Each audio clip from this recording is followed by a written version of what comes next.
Salamlayıram hər birinizi yeni mövzu izahatından. Bugün sizinlə biz birlikdə İngiltərənin 17-19-cu yüzilliklər arasındakı dövr tarixini danışacağıq, izah verəcəyik. Elə isə başlayaq.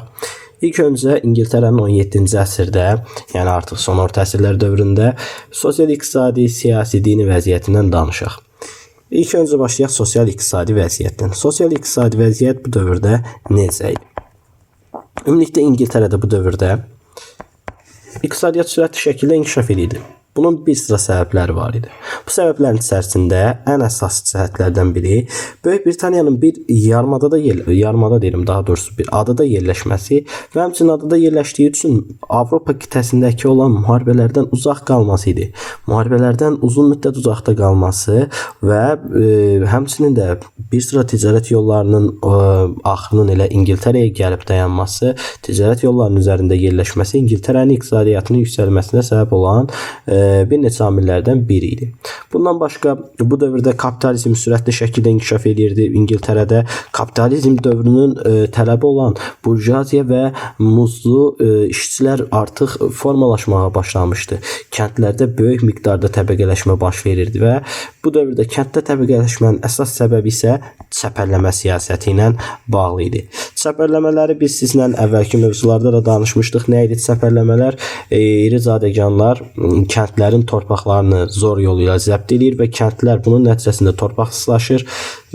Zadəganlar ələ keçirdikləri torpaqları otlaq sahələrinə çevirir və orada qoyunçuluğu inkişaf elətdirərək yun istehsal edirdilər və yundan mahud alınır və mahud da İngiltərənin 17-19-cu yüzilliklər arasında ən çox satış əldə elədiyi, ən çox ixrac elədiyi əsas belə deyək əmtə idi. Əmtə sözünün mənası nədir? Burada vurğulayaq. Əmtə satışa hazır olan məhsuldur. Yəni bazar üçün istehsal olunan bir məhsul. Və bu dövrdə İngiltərənin əsas ixrac elədiyi əmtə, yəni satış üçün hazırladığı məhsul nə idi? Mahud idi və mahudu yundan hazırlayırlar. Yun əldə etmək üçün qoyun lazımdır. Qoyun əldə etmək üçün də nə etmək? Daha çox qoyunçuluq inkişaf eləsin deyə daha çox otlaq sahəsi lazımdır. Və zadəganlar bu otlaq sahələrini təbii ki kimdən alacaq? Kəndlilərdən. Və bu siyasət tarixə çəpərləmələr olaraq yadda qalmış və 17-ci yüzillikdə çəpərləmələr hələ də davam edir və bunun nəticəsində kəndlilər torpaqsızlaşırdı. Bəs bu torpaqsızlaşan kəndlilər nə edir? Həmən bu torpaqsızlaşan kəndlər isə gələcəkdə muzlu işçilərə çevrilirdilər. Bunlar artıq gedirdilər, məsəl üçün şəhərə və yaxud başqa bir yerə. Orada ya şəhərdə, ya kənddə hər hansısa bir başqa birinin təsərrüfatında işləyirdilər və yaxud hər hansısa bir yeni yaranan fabrik, zavodlar, manufakturalarda işləyir və kapitalizm cəmiyyətinin əsas aşağı təbəqəsini təşkil edən muzlu işçi təbəqəsini yaradırdılar. Bəs kənd burjuaziyası necə ortaya çıxırdı? Bu dövrdə bizim yeni yaranan bir təbəqəmiz daha var. Bu da yeni zadəganlar da elə adından da görünür. Yeni zadəganlar digər zadəganlardan nə ilə fərqlənirdi? Bunun əsas səbəbi nədir? Yeni zadəganların əsas fərqi nədir? Yeni zadəganlar muzlu əmək tətbiq edirlər. Muzlu əmək nədir? Yəni işçini nə edir? İşçiyə maaş verir və onu öz manufakturasında işlədir. Deməli, yeni zadəgan kimlərə deyilirdi? Muzlu əmək tətbiq edən və təsərrüfatını kapitalist sisteminə əsasən quran, belə deyək, yeni yuxarı cəmiyyətin üzvləri idi.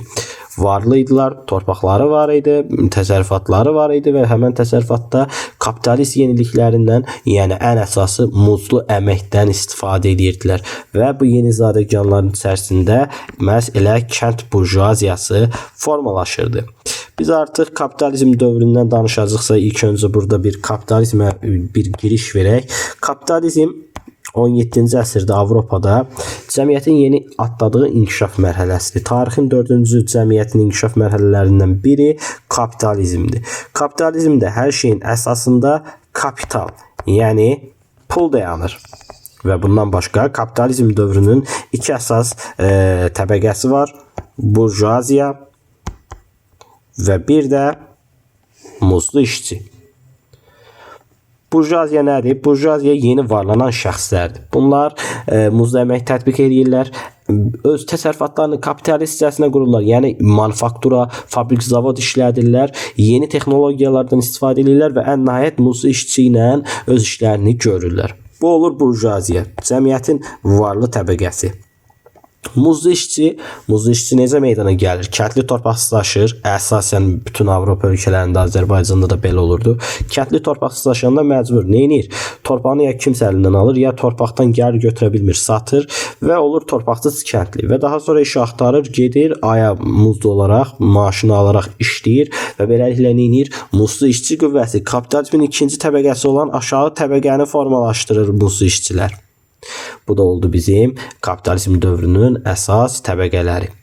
İndi qayıtdıq yenə sosial-iqtisadi vəziyyətdən danışmağa davam edək. Ümumi ələ alası olsaq 17-ci yüzillikdə İngiltərə aqrar ölkədir. Birdən vurğulayar ki, 17-ci əsrdə İngiltərə sənaye ölkəsi idi. Hələ sənayədən danışmırıq. Sırf aqrar ölkədir. Aqrar ölkə sözünün də mənası, yəni sırf kənd təsərrüfatı məhsulları ixrac edir. Kənd təsərrüfatı məhsullarının satışı ilə məşğuldur. İngiltərə 17-ci yüzillikdə aqrar ölkə olaraq qalır. İngiltərədə feodal münasibətləri böhran vəziyyətindədir. İngiltərədə yeni cəmiyyətin inkişaf mərhələsi olan kapitalizm dövrünə keçid baş tutmağa hazırlaşır. Kənddə təbəqələşmə baş verir. Səpərləmə nəticəsində muzlu işçilər formalaşır. Bununla yanaşı yeni burjuaziya olan yeni zadəganlar təbəqəsi formalaşır. Ən əsası İngiltərə bu dövrdə xaricində ixrac edir, mahud parça ixrac edir və bundan da bir xeyli gəlir əldə edir. Sadəcə mahud parça istehsalı ilə deyil, həmçinin də müstəmləkələrdən, yəni işğal elədiyi ərazilərdən gələn xam mal mənbəyi və digər əşyalarla birlikdə İngiltərə tacirləri sərvətlərinə sərvət qatırdılar. Ancaq İngiltərədə feodal qaydaları bu dövrdə hələ də iqtisadiyyatda hökm sürür. Bunun da ən əsas bariz nümunələrindən biri sex təşkilatlarının hələ də geridə qalmasıdır və bundan başqa hələ də köhnə, belə deyək də, kralın tərəfdarları olan bəzi insanların köhnə, yəni belə deyək, keçmiş zadəganlar deyək də, bunu başa düşməkdən ötəri. Yəni keçmiş zadəganların əlində bir xeyli torpaq sahəsinin cəmlənməsidir. Kralın tərəfdarı olanlar, yəni keçmiş zadəganlar, köhnələr iri torpaq sahələrinə malikdilər və imkan vermirlər ki, burjuaziya torpaqlarını daha da genişləndirsin. Digər tərəfdən sexlər nədir? Sexlər barədə 14-15-ci əsrdə məlumat vermişdik. Sex nə idi? Orta əsrlər dövründə sənətkar birliklərinin, sənətkar emalatxanalarının ittifaqı idi. Bu sex təşkilatları bu dövrdə niyə görə İngiltərənin iqtisadiyyatına mənfi təsir göstərir? Çünki İngiltərədə azad bazar iqtisadiyyatına imkan vermir. Kapitalizm nədir? Kapitalizmdə rəqabət olur. Azad bazar iqtisadiyyatı olur. Yəni kim nə istəyir, ala bilər, sata bilər, hərə öz beynindən, öz malına, məhsuluna qiymət qoya bilər. Amma sex təşkilatı necə idi? Sex təşkilatında ümumi bir qərar qəbul olunurdu ki, tutalım London şəhərində, məsəl üçün deyirəm ki, tutalım fayton hazırlanır. Faytonun qiyməti 1000 manatdır. Bundan nə yuxarı, nə aşağı heç kəs sata bilməz. Ancaq məsəl üçün kapitalist yeni zadəgan nə deyir? Deyir ki, bircə dəqiqə mən varlıyam axı, mən daha qəşəng materialdan fayton hazırlayıram. Bunu mən 3000-ə satmaq istəyirəm.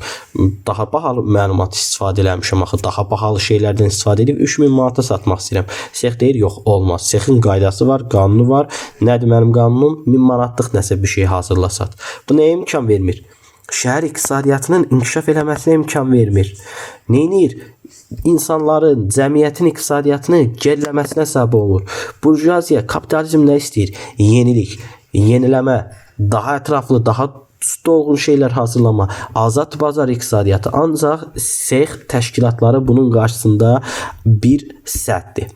Və sex nizamnaməsini, sexi qoruyub saxlayan bir bizim bu dövrdə kralımız var. Kral neynir? Kral kimlərin tərəfini saxlayır? Bu dövrdə iki əsas indi tərəfləri müəyyənləşdirəcəyik. Burjuaziyanı bu yana alaq. Bu yana da alaq. Keçmiş zadəganlar deyirəm. İri torpaq sahibləri də nəsə. İri torpaq sahibləri.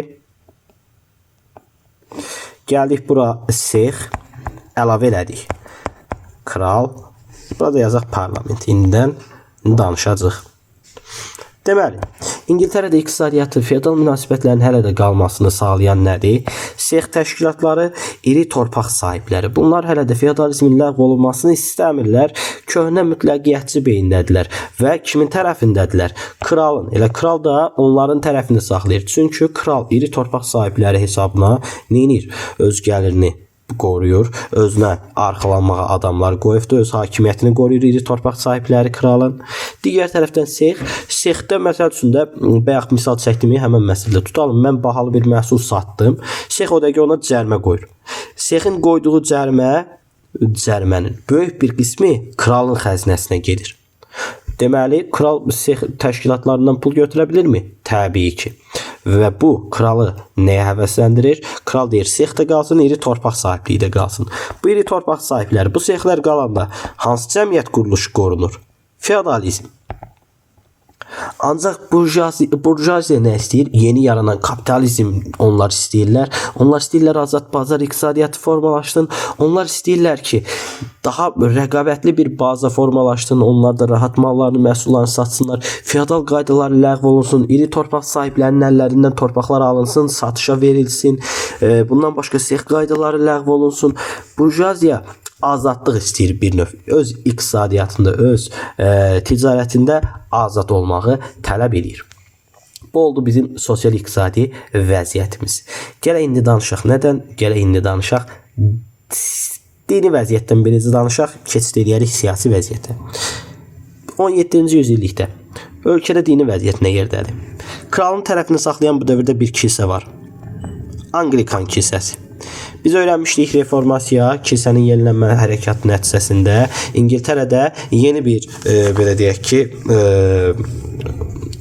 kilsə formalaşmışdı, protestant kilsəsi. Bu kilsə adlanırdı nə? Anglikan kilsəsi və rəhbəri kralın ilə özdü. Kral özü bura rəhbərlik edirdi və həmçinin buradakı bütün yüksək vəzifələrə şəxsləri kim təyin edir? Kral. Və Anglikan kilsəsi təbii ki, kimin hakimiyyətini müqəddəsləşdirir? Kimi qoruyar? Kralı. Bu dövrdə yeni bir protestant kilsəsi yaranacaq. Bu adlanır Puritanlar. Puritanlar kimlərdir? Puritan sözünün mənası purus, yəni təmiz deməkdir. Bunların bir sıra tələbləri var. Bunlar görək nə tələb edirlər. Bunlar deyirlər ki, Anglikan kilsəsi həddindən artıq israfçıdır. Anglikan kilsəsi həddindən artıq bahalı, dəbdəbəli tədbirlər həyata keçirir və insanların cibinə girir. Bu dövrdə Anglikan kilsəsi həqiqətən onda bir vergisi ilə əlavə bu tədbirlərin həyata keçirilməsi üçün xalqdan aldığı vergilərlə xalqı canına yığdırmışdı. Puritanlar deyir, bu israfçılıqdır, bu ləğv olunsun. Bundan başqa Puritanlar deyir ki, Anglikan kilsəsinin içərisində katolikliyə xidmət edən bəzi anlayışlar var. Katolikliyi dəstəkləyən şeylər var. Onlar da ləğv olunmalıdır. Anglikan əslində protestant kilsəsi deyil deyirlər. Deyirlər ki, onun içərisində necə ola bilər ki, Anglikan kilsəsinin içərisində bəs katolik kilsəsinin ünsürləri var. Katolik kilsəsinə aid olan dini ehkamlar var, dini ibadət formaları var. Anglikan kilsəsi ilk öncə deyirlər özlərini təmizləməlidir və biz elə təmizik. Hamı kimə ibadət eləməlidir? Hansı təriqətə? Puritanlara. Puritancılar deməli nə idilər?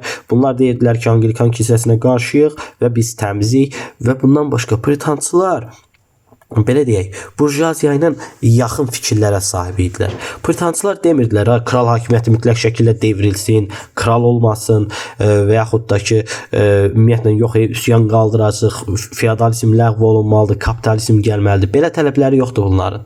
Bunlar mütədildilər. Mütədil sözünün mənası nədir? Yenə gəldik bir dənə əlavə ifadəmiz, öyrənək. Mütədil orta xətti tutan deməkdir. Orta xətt nədir? Tutalım, 2 nəfər dalaşır. Mən hər ikisinin ortasında dururam. Deyirəm bir tərəfimdə nə sən, nə sən. Nə şiş yansın, nə kabab. Mütədildilər, puritanlar, orta xətti tuturlar. Bunlar nə kralın tam şəkildə ləğv olunmasını istəyirlər, nə də ki, belə deyək də, kralın hakimiyyətini dəstəkləmirlər. Çünki Anglikan kilsəsindən nifrət edirlər. Orta mövqedədirlər deməli və elə orta mövqedə olmaları burjuaziya ilə puritanları biraz sıx da olsa yaxınlaşdırır. Deməli, burjuaziya ilə puritanların fikirləri tam üst-üstə düşməsə də biraz yaxınçılıq var deyə elə burjuaziya və puritanlar yaxın dururdular bir-birləri ilə. Davam elədik, baxaq, buradan danışaq nədən? Biz danışdıq dini vəziyyətdən çıxaq, indi gələk nəyə? İndi gələk siyasi vəziyyətə. 1603 İngiltərədə hakimiyyətə Stuartlar sülaləsi gəlir və Stuartların ilk nümayəndəsi Kral 1-ci James'dir. Kral 1-ci James 1625-də hakimiyyətdə olub. Hakimiyyətdə olduğu dövrdə 3 dənə əsas bir iş görübdür. Birincisi, Puritan təriqəti və parlament qaydalarına qarşı mübarizə aparıbdır. Parlamenti krallar heç bir zaman sevmir İngiltərədə, çünki parlament nə qədər də olmasa kralın hakimiyyətini məhdudlaşdırır. Və üstəgəl puritançılıq da sevməz. Niyə? Çünki kralın rəhbərliyi elədiyi kilsə hansıdır? Anglikan kilsəsi. Və ona görə də təbii ki, puritançılığa qarşı da zidd qərarlar qəbul edir kral. Bundan başqa 1-ci Jamesin dövründə İngiltərə dövləti İspaniya ilə diplomatik bir əlaqə yaradır və İngiltərə ilə İspaniya arasında bir yaxınlaşma olur. Bunun da səbəbi nikah diplomatiyası olur. Hər iki ölkə arasında nikah diplomatiyası baş tutur və həmən diplomatiya əsasən nə olur? İngiltərə və İspaniya əvvəllər aralarında olan küskünlüyü biraz da olsa itirirlər. Ancaq yenə də deyirik, İngiltərənin 17-ci yüzillikdə də dənizlərdə əsas rəqibi hələ də İspaniya olaraq qalırdı. Davam elədik, buradan da çıxaq, davam edək biz nədən danışmağa, siyasi vəziyyətdən danışırıqsa, gərək parlamentin digər xüsusiyyətləri nə? Parlament bu dövrdə nə işlərlə məşğuldur? Ümumilikdə İngiltərədə belə bir qərar var idi ki, kral əgər ki yeni bir vergi təyin eləmək istəyirsə, mütləq şəkildə bunun üçün parlamentin razılığı olmalıdır. Parlamentdə qərar qəbul olunmalıdır. Və parlamentin icazəsi olmadan kral tək başına vergi təyin edə bilməz. 1-ci James məcbur qalırdı, parlament çağırmamaqdan ötəri neynirdi? Köhnə vergiləri bərpa edirdi və yaxud əvvəllər olan vergilərin miqdarını artırırdı, gömrük rüsumlarını artırırdı, ancaq bu uzun müddət davam edə bilmədi. 1-ci Charles'ın dövrünə gəlirik. 1625-1649. Bunun dövründə bu adam məcbur qalıb parlamenti çağıracaq. Artıq irəliləyək gələk biz müharibənin başlanğıcına. İlk öncə iki tərəfimiz var. Parlament və kral. Bunlar arasında 1642-1646'da müharibə baş verib. Bir də 1648-ci ildə. Bu müharibə tarixə vətəndaş müharibəsi olaraq düşür. Vətəndaş müharibəsi nədir? Bir dövlətin daxilində iki fərqli fikrə sahib olan qruplar arasında, vətəndaşlar arasında baş verən müharibə vətəndaş müharibəsidir. Bir tərəf feodalizmi dəstəkləyir. Kimlərdir bu? Feodalizmi dəstəkləyənlər kral və onun tərəfdarları. Bir tərəf kapitalizmi dəstəkləyir. Yeni dövrün tələbinə uyğun parlament, burjuaziya deyilənir. Təbii ki, yeni zadəganlarımız və puritanlar. Bunlar isə daha çox kapitalizmə meyl edən tərəflərdilər və bu iki tərəf arasında 1642-46 və 1648-ci ildə vətəndaş müharibəsi baş verəcək və vətəndaş müharibəsinin baş verməsinin əsas səbəblərindən biri nə olacaq? Parlamentlə kral arasında ziddiyyətlərin kəskinləşməsi. Parlamentlə kral arasında ziddiyyətlər hansı sahədə kəskinləşdi? İqtisadi sahədə, siyasi sahədə və dini sahədə. Bayaqdan danışdığımız iqtisadi, siyasi, dini ziddiyyətlərin kəskinləşməsi parlament və kral arasında yeni bir hadisənin, İngiltərə dünya tarixində ilk bir hadisə olacaq, inqilabın başlamasına səbəb olacaq. Vətəndaş müharibəsi ilə yanaşı İngiltərədə bu dövrdə inqilab başlayacaq. İnqilab nədir? İnqilab cəmiyyətin quruluşunun kökündən dəyişdiyi bir üsyan. Cəmiyyətin bütün strukturlar kökündən dəyişirsə üsyan nəticəsində bu adlanır inqilab. Və parlamentlə kral arasında baş verəcək bu vətəndaş müharibəsi İngiltərədə həmçinin İngiltərə burjuva inqilabının daxili bir hissəsi olacaq və bu inqilabın baş verməsinin ən əsas səbəblərini sadaladıq. İqtisadi, siyasi, dini ziddiyyətlərin kəskinləşməsi və içərisində ən qabarıq səbəb isə dinin özü olacaq. Ən qabarıq səbəb nə olacaq? Din. Davam edək, başlayaq. Artıq tərəflərimizi tanıdıqsa, gələk artıq vətəndaş müharibəsi və inqilabın başlanğıcına. İlk öncə 1618-48 dünya tarixində 30 illik müharibə baş verir. 30 illik müharibə İngiltərədən də yana düşmür. İngiltərənin özündə də bir sıra üsyanlar, xalq üsyanlar eləyir. Vətəndaş müharibəsi başlayır və İngiltərə burjuva inqilabı da eləməz. 30 illik müharibənin nəticəsi olaraq İngiltərədə özünü göstərir. 1-ci James'dən sonra dedik hakimiyyətə kim gəlir? 1-ci Charles. 1-ci Charles'ın hakimiyyətdə olduğu dövrdə İngiltərə dini bir müharibə aparırdı. İngiltərənin şimalında Şotlandiya var. Həmən Şotlandiya dövləti ilə aparılan müharibədə İngiltərə bir xeyli pul itirir.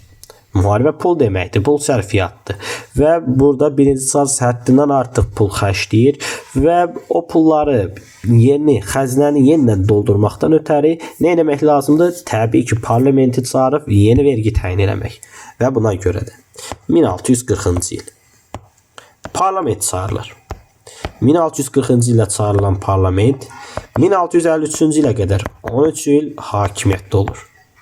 Və 13 il hakimiyyətdə olduğuna görə parlament tarixə uzun ömürlü parlament olaraq yaddaşlarda qalıb.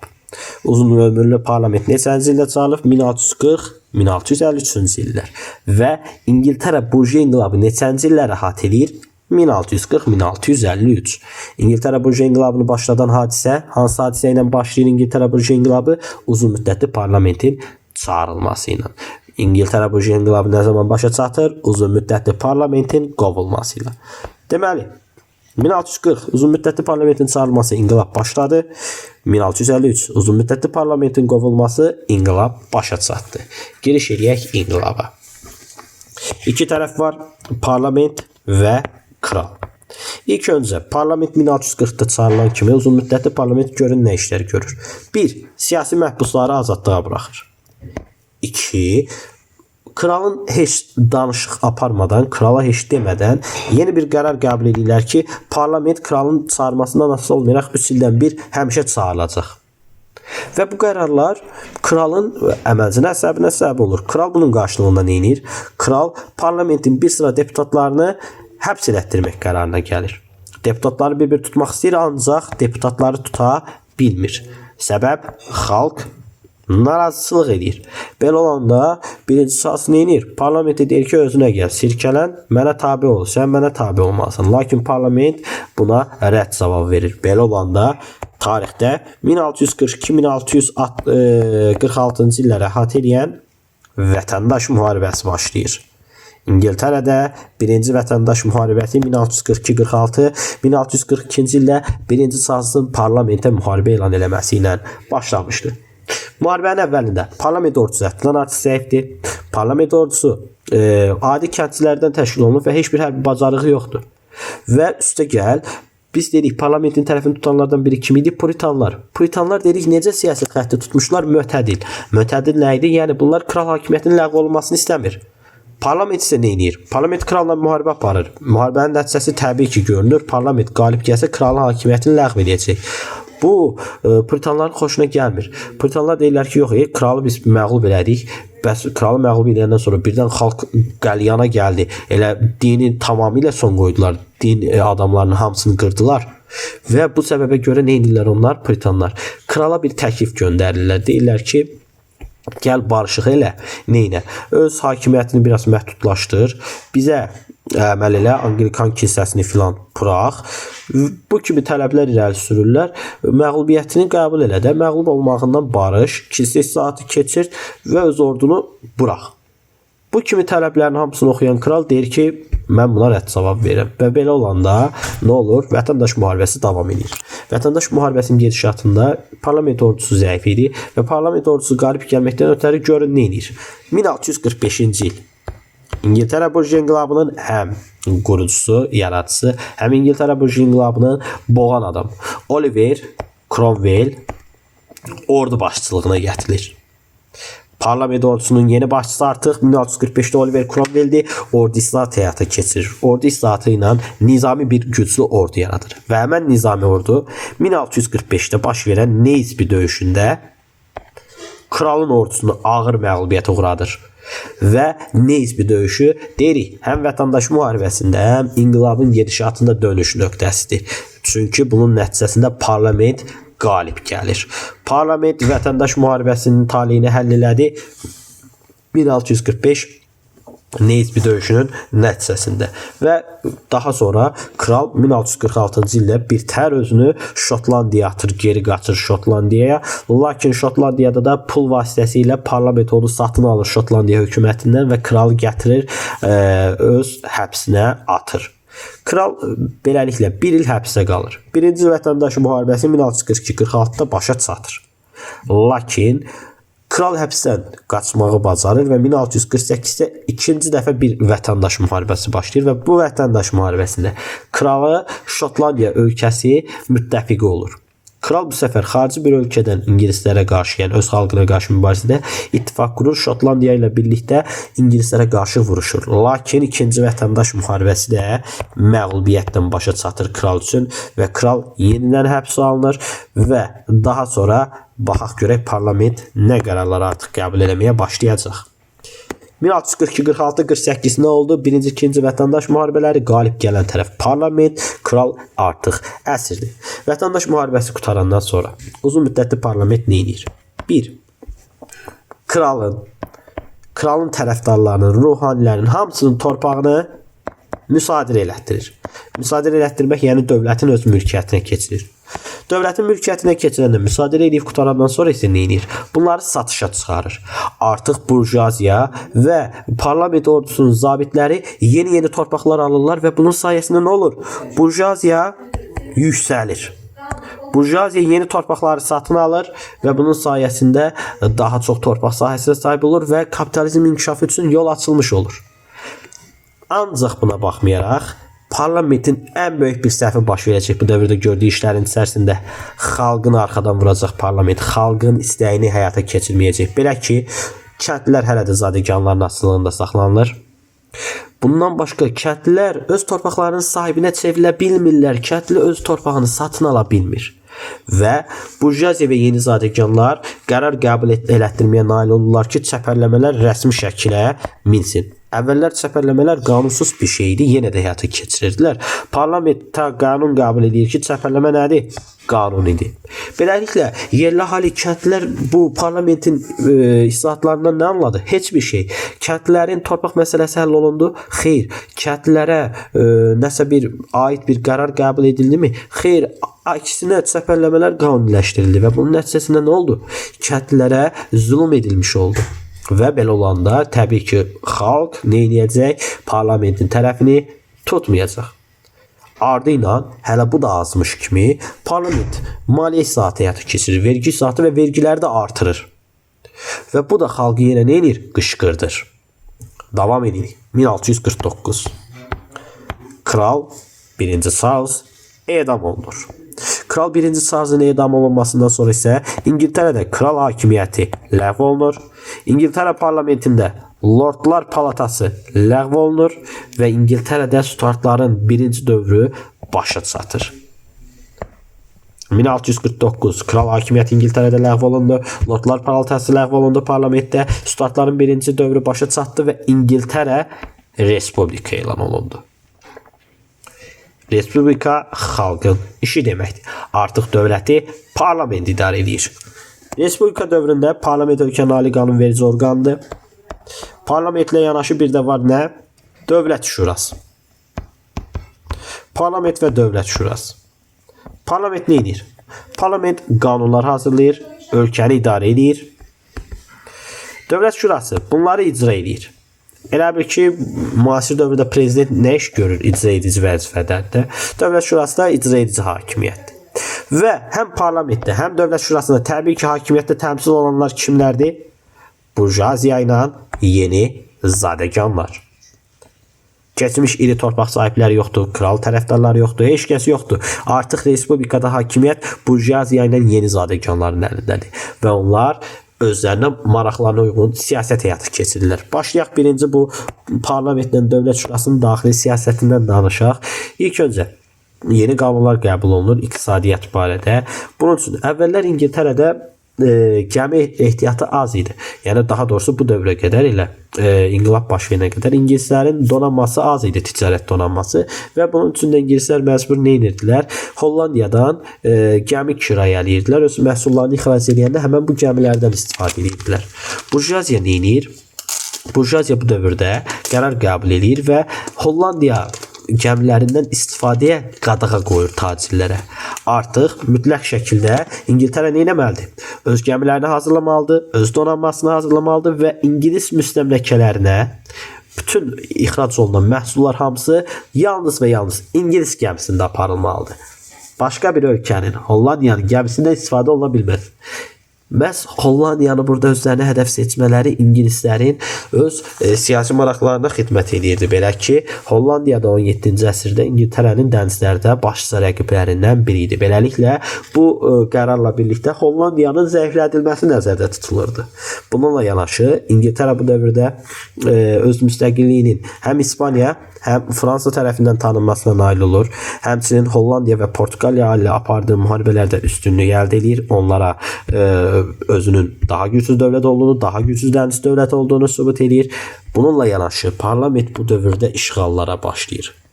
Parlament ordusu artıq inqilabi ordudan işğalçı orduya çevrilir. Sübut 1649-cu il İrlandiya və Şotlandiyanın işğalı. 1649-cu ildə Oliver Cromwell'in rəhbərliyi elədiyi İngilis parlament ordusu Şotlandiyanı və İrlandiyanı ələ keçirir və bununla birlikdə nə etmiş olur? İnqilabi ordumuz, parlamentin ordusu artıq işğalçı orduya çevrilir. Gələk 1653-ə. Ümumiyyətlə 17-ci əsrin 50-ci illərində İngiltərədə bu inqilab uğurla davam eləsə də, İngilis iqtisadiyyatı yüksəlişə keçə bilmədi. Səbəb olaraq bu dövrdə ticarət zəifləyir, sənaye durğunluq dövrü yaşayır, kənd təsərrüfatı məhsullarının sayı azalır və buna görə də bazarlarda həmən məhsulların qiyməti artır. Qiymət artan zaman nə olar?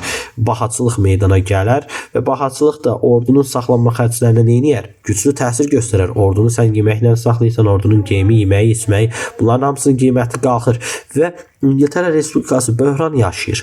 1653-də Oliver Cromwell bundan istifadə edir. Oliver Cromwell ordunun rəhbəri idi və o qərara gəlir ki, parlamentdən bir şey olasıdır. 1653-cü ildə parlamenti Oliver Cromwell qovur və beləliklə İngiltərə burjuiya inqilabı başa çatır. İngiltərə burjuiya inqilabı 1640 uzun müddətli parlamentin çağırılması ilə başlayıb, 53-də qovulması ilə başa çatdı. 1653-dən 1660-cı ilə qədər İngiltərənin yaşadığı dövr isə Lord Protektoratorluq dövrü adlanır. Lord Protektoratorluq dövründə hökmdar belə deyək, hökmdar deməyək, daha doğrusu diktator, hərbi diktator Oliver Cromwell'in elə özü idi. Oliver Cromwell bu dövrdə öz generallarının ordusunun vasitəsilə İngiltərəni idarə eləyirdi və İngiltərə artıq bu dövrdə belə deyək ki, hərbi qaydalarla idarə olunur və yenə parlament dövründə, respublika dövründə olduğu kimi xalqa xidmət edən hər hansısa bir qərar qəbul eləmir Oliver Cromwell və xalq Oliver Cromwell'in də hakimiyyətini sevmir və hardakı üsyanlar qalxır Oliver Cromwell'ə qarşı, onların hamısını Oliver Cromwell amansızlıqla yatırır. Oliver Cromwell katoliklikdən başqa bütün xristian dinlərinin təriqətlərinə qarşı tolerantlıq, yəni dözümlülük nümayiş elətdirirdi. Bunu yadda saxlayaq. Xarakteri xüsusiyyəti Oliver Cromwell'in katolikliyə qarşı olub həmişədən və İngiltərədə puritançılıq bu dövrdə ona görə nə idi? Dini təriqətin əsası İngiltərədə, yəni din puritan təriqətindən təşkil olunmuşdu. Puritanlar artıq parlament qalib gəlmiş deyə dində üstünlük puritanların əlində idi və puritanlar əlavə xərclərdən həmişə çəkinir. Rəqsdir, oyunlardır, teatrlardır, bunlar kimi belə əyləncə şeylərini sevmir və bunları qadağan edirdilər. Oliver Cromwell'in hakimiyyəti uzun sürmür. 1658 ölür. 1658-də öləndən sonra onun yerinə oğlunu gətirirlər hərbi diktator kimi, lakin oğlu da elə yaxşı dövləti idarə edə bilmir. Belə olanda məcbur çıxış yolu olaraq yenidən Stuartlar sülaləsinə müraciət etməli olurlar. 1660-cı il restavrasiya. Stuartların restavrasiyası. Restavrasiya nədir? Restore sözündən meydana gəlir. Yəni bərpa eləmək deməkdir. Stuartlar sülaləsinin ikinci dövrü 1660-cı ildə öldürülmüş, edam olunmuş 1-ci Charles'ın oğlu 2-ci Charles'ın hakimiyyətə gətirilməsi ilə başlayır. 2-ci Charles ilk hökmdar olur və 2-ci Charles 1660-dan düz 1685-ə qədər dövləti idarə edir. Parlament bu dövrdə artıq yenidən parlament çağırılıb bu arada. Parlament 2-ci Charles'ı hakimiyyəti gətirməmişdən qabaq ona belə bir şərt qoyur. 1. İnqilabın əldə elədiyi uğurların heç birinə toxunulmayacaq. 2. hər hansısa bir köhnə dinə, katolikliyə geri qayıtmaq fikri kimi belə bir şey olmayacaq. Parlament ölkəni nə edəcək? Kralla bərabər idarə edəcək. Bu kimi tələblər irəli sürürlər ikinci Charlesa qarşı və ikinci Charles da bunları qəbul edir. Tələblər nə oldu? 1. Kral parlament səlahiyyətləri böləcəklər, dövləti birlikdə idarə edəcəklər. İnqilabın uğurlarına toxunulmayacaq. Hər hansısa bir katolikliyi yenidən bərpa edeyim, yəni etiqad azadlığına son qoyum, belə bir söhbət olmamalıdır. Və ikinci Charles bundan razılaşır. Lakin ancaq ikinci Charles sözünün üzərində durmur. 1685 hakimiyyətə onun oğlu 2-ci James gəlir. 2-ci Jamesin də hakimiyyəti uzun müddət çəkməyəcək amma. 1688-də o hakimiyyətdən gedəcək. Səbəb, 2-ci James katolikliyi bərpa etməyə çalışmışdı. Atasının verdiyi sözə əməl eləməyərək yenidən katolikliyi və mütləqiyyəti, yəni kralın tək başına hakimiyyətini bərpa eləməyə çalışırdı. Ancaq onun bir səhvi var idi. O bilmirdi ki, İngiltərədə artıq kralın sosial bazası yoxdur. Kralın tərəfdarı ola biləcək hər hansısa bir kəs yoxdur. Və parlament deyir, bu səfər vətəndaş müharibəsi olmasın, inqilab olmasın, qan tökülməsin. Necə edək? Bu dövrdə 2-ci Jamesin belə deyək, kürəkəni var. Hollandiyanın hökmdarıdır, Oranlı Wilhelm. Həmən Oranlı Wilhelmə müraciət edirlər, deyirlər, gələsən, bu inqilabının tələblərinə riayət edəsən, parlamentdən bərabər idarə edəsən ölkəni, parlamentə itaət göstərəsən, parlament nə desə odur.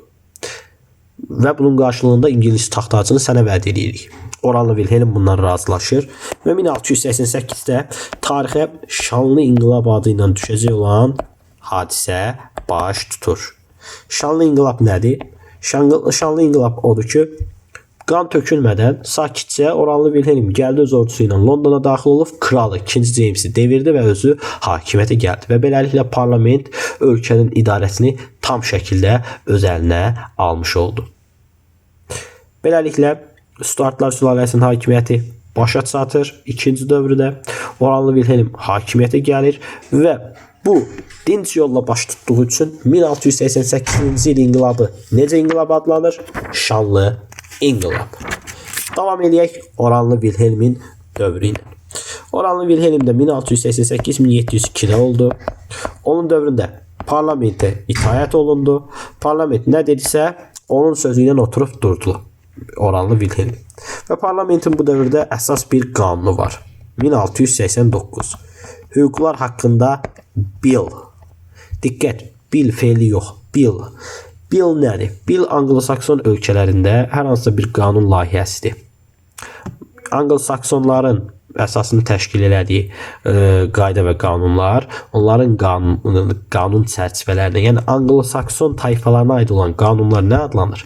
Bill adlanır. İngilislər Anglo-Sakson tayfalarının törəmələridir. 1689-da hüquqlar haqqında bilə görə nələr qadağan olunur? Krala nə hüquqlar verilir parlamentə? 1. Parlament qanunlar qəbul edəcək və vergi toplayacaq. 2. Kral parlamentin razılığı olsa ordudan istifadə edə bilər. 3. Kralın artıq parlamentin hər hansısa bir qərarına veto qoymaq hüququ yoxdur. 4. Kral ölkəni parlamentlə birlikdə idarə etməlidir. Və bu da nə deməkdir? İngiltərədə 1689-da parlamentli monarxiyanın yaranması demək oldu bu. İngiltərədə parlamentli monarxiya 1689-cu ildə tam şəkildə yarandı. Artıq kralın hakimiyyəti parlament tərəfindən məhdudlaşdırılır. Bütün qayda qanunlar, bütün ölkənin idarə olunması barədə qanunların verilməsi, icra olunması, hər bir şey parlamentin öz əlindədir. Və beləliklə 1689 hüquqlar haqqında bilə görə İngiltərə parlamenti monarxiya çevrildi, kral hakimiyyəti məhdudlaşdırıldı, hüquqi dövlətin əsası qoyuldu. Stuartların həmişədən bir sözü var idi, deyirlər ki, bizə hakimiyyət tanrılar tərəfindən verilibdir. Hakimiyyətin tanrılar tərəfindən verilməsi prinsipinə ağır bir zərbə dəydi bununla birlikdə. Və beləliklə İngiltərə tarixində bugünə qədər davam edən parlamentli monarxiya sistemi formalaşdı. Parlamentdə çoxluq təşkil edən partiya ölkəni idarə edir, hökumət qurur və hökumət dövlətin siyasətini, iqtisadiyyatını, hər bir şeyini idarə edir. Hüquqi dövlət nədir? Hüquqi dövlət vətəndaşın hüquq və azadlıqlarının təmin olunduğu və həmçinin dövlətin idarəsinin qanunun aliliyinə əsaslandığı bir sistemdir.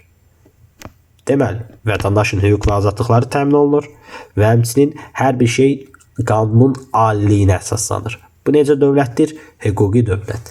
1707 sonuncu bir qərar İngilislərlə Şotlandiya parlamentləri arasında belə bir qərar qəbul olunur ki, bu iki krallıq birləşsin və bu iki krallığın birləşməsi ilə birlikdə 1707-ci ildə bugünkü Böyük Britaniya krallığı ortaya çıxır.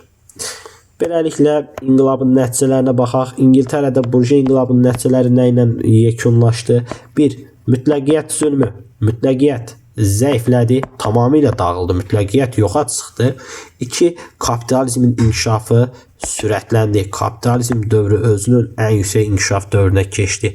Kapitalizmin inkişaf eləməsi ilə birlikdə aqrar çevriliş baş verəcək, sənaye çevrilişi baş verəcək, dövlətin maddi gəliri artacaq, müstəmləkə işğallarının genişlənməsinə şərait yaranacaq, dövlət ticarət sahəsində dünyada önə keçmək hüququ əldə eləmiş olacaq. Mütləqiyyətin zəifləməsi ilə birlikdə isə artıq hakimiyyət parlamentin əlinə keçir və hüquqi bir dövlət yaranır və artıq ölkədə, İngiltərədə hər hansısa bir mütləqiyyət bir daha ortaya çıxa bilməz. Beləliklə, İngiltərə mövzusunun 17-19-cu əsrlərə aid olan dövrünün biz birinci hissəsini yekunlaşdırdıq. İkinci hissədə belə deyək ki, 18 və 20-ci əsrlər arasında aqrar çevriliş, sənaye çevrilişi barədə və 19-20-ci əsrlərdə İngiltərənin siyasi iqtisadi həyatı barədə məlumat verəcəyik. İnşallah ikinci videoda, ikinci partda görüşmək diləyilə. Sağ olun. Növbəti video izahatda görüşərik.